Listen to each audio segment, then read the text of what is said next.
To come over and have dinner on our balcony sometime, anytime you want. She would love to. Okay, good. Yeah, host me. Ciao.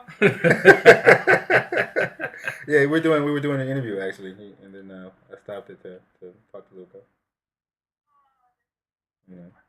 Okay. So talk to you guys later. Extended anyway. Okay. All right, baby. All right. Bye.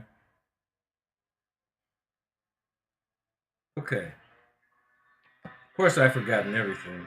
Yeah, that's okay. Where were we? We can make a nice snip. No, we're starting with the book. Shosis. What's the title of the book? The Sholar system. The Sholar system. And Shosis is a better catchphrase as an abbreviation. Yeah, I think than the Sholar system. So sounds corporate, Yeah, Shosis. I really like it. I've grown to Maybe we can make some ducats off that. Shosis. Yeah, Shosis. That'd be nice.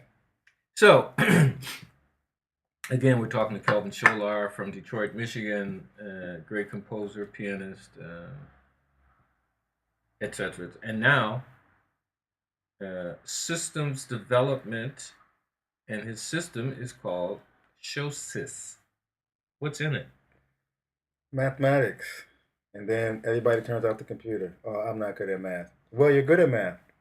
The thing I learned about mathematics basically is everybody has an intuition for it, but you have to learn how to use it as a language. And my whole fear was fear of the symbols and stuff. But I needed to understand how music was formed on a deeper level than what I had been taught in school and what I had been able to get from that kind of information.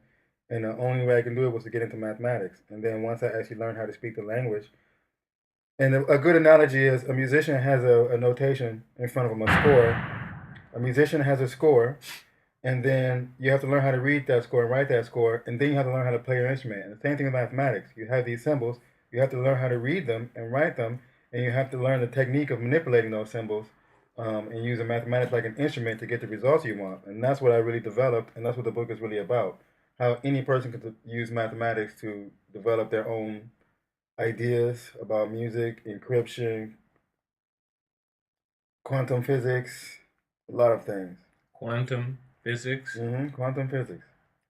So I guess your premise is based on that the language of the universe is math. Basically, my premise is that the ultimate language is math. The ultimate language is mathematics. You can call it the divine language, but I think we have to. That's adding a kind of mystical overtone that we get by a lot of people. I just want to say the ultimate because there's not one past it as far as we can understand. And what I mean by that is that it's the closest analogy that we can have to that kind of, you can say, mystical, divine, whatever, super rational, supernatural, whatever kind of system. But I think it's about the highest that a human can conceive of, a formal system. Say that you have a song, notated piece by Duke Ellington. and it has first saxophone, second saxophone, first trumpet, second trumpet, harmonies, blah blah blah. These syncopated rhythms and da da da da da. How would you do that mathematically? It sounds a little bit chaotic, or at minimum difficult. No, everything that we get as terms of breaking things down to knowledge, all the knowledge that we get from the world is from experience. But the experience of that music can't happen without mathematics. And what I mean by that is that music has form. And all form means is when you listen to that music, there is some form of number to it. You can count the number of tones. You can count in space, divide the space up, and count how those patterns move across space. There's some kind of order because one tone happens before another one, and there's a certain number of tones in a certain order or a sequence. And then you can shape these tones on a line or a circle or whatever to show the system. So whether that system is the two-dimensional staff, and then the patterns are happening on that, or it's a circle and the patterns are happening on that, or free space, it's still breaking down mathematical patterns. It's just that those mathematical patterns are of musical tones. But when you think of it away from music, you actually see more of it, and that's how I came to. I have been looking for ways to practice. That's how I really got into mathematics, and that leads you to combinations, permutations, combinatorics, and stuff like that. And then you start to understand that it's if you look at it a certain way, it's not just music you're interested in. You're looking at pattern in and of itself, and that is what mathematics is. So that's why I want to say everybody has a sense of mathematics because everybody uses pattern every day. They wake up at a certain time, they eat at a certain time, they do their favorite activities certain times a day, and these are patterns of emotion, psychological patterns. You go to church at certain times in the week. You might pray at certain times a week. You might do your drug at certain times. You might have to go to the bar every night. You might have to read a couple times a day. Everybody has to eat a couple times a day. All that stuff is order, that's number, that has a shape, and it's very mathematical. So we prefer to think of it in very concrete, what we call concrete terms, but when you abstract that away and idealize that, you just have numbers, orders, and shapes. Well, my question would be: are these finite equations? The person has to go to the bar at the same time every night to get his beer or his shots or whatever, or does somehow it fits into a flow that's surrounding it? Meaning, okay, you and I are sitting here talking. Meanwhile, there's a bus going by, and there's several people having a conversation on that bus. It's headed somewhere, passes another bus that's full of people having a conversation going in another direction, while a plane flies over and someone's swimming in the spray overflow. I mean, how does all of this nestle into this sort of scenario? Yeah, I think you're just describing the difference between a complex and a simple system. And as long as the simple system can be added together and multiplied, then you get complex systems. And I think if you can understand on a simple term, you can on a big thing. So I think you're nesting one inside the other on levels and levels and levels, and that's all reality starts to be after a while. Just maybe infinite levels of nested expressions or formula about itself, about the universe. Nested. We focus on a part of it, so you break all that nesting down to that part. But still, when you go deeper into that, it's still nested levels. I don't think those levels really end. Okay, which brings me to one of my favorite magicians, sorcerer, not negative, but balanced. Composer, performer, extraordinaire, Sun Ra. Yeah. You know I was going to Sun Ra. Yeah. Well, I can because he's enjoyed by many, but I think he's understood by misunderstood too. Well, understood by very few. Yeah. And I've heard him perform chaos in a directed way. Well, he actually had possession momentarily of something that sounds like chaos, meaning what you describe as a complex. What was it? System. Complex system. And I was overwhelmed because this is tied to another question I was going to ask you about rhythm. But he used rhythm systems, no matter what the tonality or melodic component of his direction to horns or drums or bass or whatever. They were all at one time play something completely different. And this, in some ways, also reflects on the bombs outside. No, Ornette Coleman's harmonics, and so on and so forth, where you have these disparate tonalities that ultimately end up as a concentrated chaos. I dare say a comprehensible, to some certain degree, chaos. I think all these things are linked by the one theme that it's a complex system.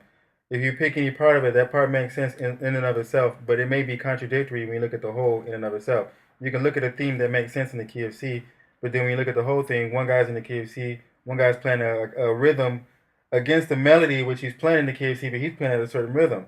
So all these things kind of like mix on top of each other. The bass player's playing in another key, and then you get a system that if you focus on any part, just the bass part, it's making sense what he's playing, and it's musical and it's cool. But when you mix it with the drum part, you can't come up with a common way of explaining both of them that they both make sense.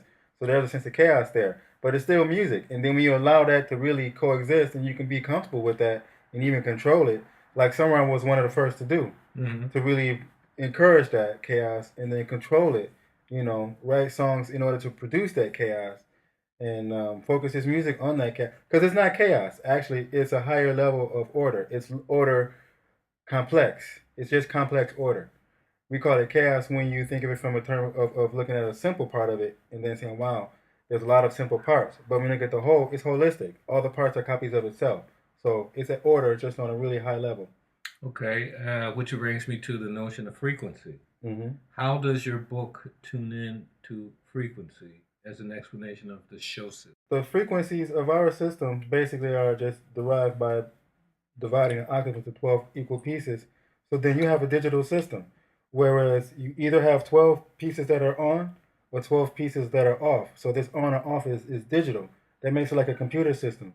So then that means any musical pattern that you have is actually a digital binary pattern in and of itself, independent of music. So we got 12 tones. You got the C major scale. There's 7 notes that are on, and then there are 5 of them that are off. That's a digital binary pattern across powers of 2. Since it's 2 to the 12th. When you look at that as a digital battery number, it has exactly 12 digits, and there are 5 zeros in that digit, and according to that pattern of the C major scale, it becomes a digital battery pattern, But the interesting thing about that is you take that same pattern and you apply it to rhythm, you can hear that scale in rhythm. So then it's not just, that's when the it's a pattern. Because if you just think of it in harmonics terms, how can a scale be a rhythmic thing? But actually it's not a scale, it's a pattern. When you take it out of harmony and put it in a rhythm, then it becomes. We've heard that in African music for years, but you translate Far that. Eastern music. Yeah. But this, I want to return back to frequency because, say, tuning an orchestra or something is tuned to a frequency. They say it's a tone, but what is a piano tuned to? A440?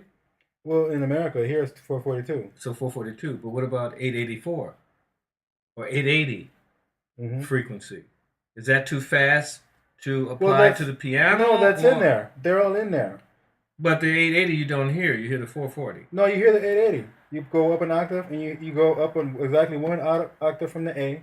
You hear the 880 on that note, A, up an octave. Exactly that frequency is there. Okay. That's why the piano translates into some kind of digital device, because when you're pressing buttons, but you're getting notes out of them. And it's not really like that on saxophone because you still have to blow. So you're very much aware of your breath and being conscious. But on a piano, it's not like that. You're just typing. And you're getting music back. So it connects you to another sense of the patterns that you're playing because you're typing patterns. So either way, whether it's John Gilmore or Pat Patrick or Jimi Hendrix, it's mastering frequency, I would say. Patterns of frequency. Yeah, because frequency, tones are defined by their frequencies.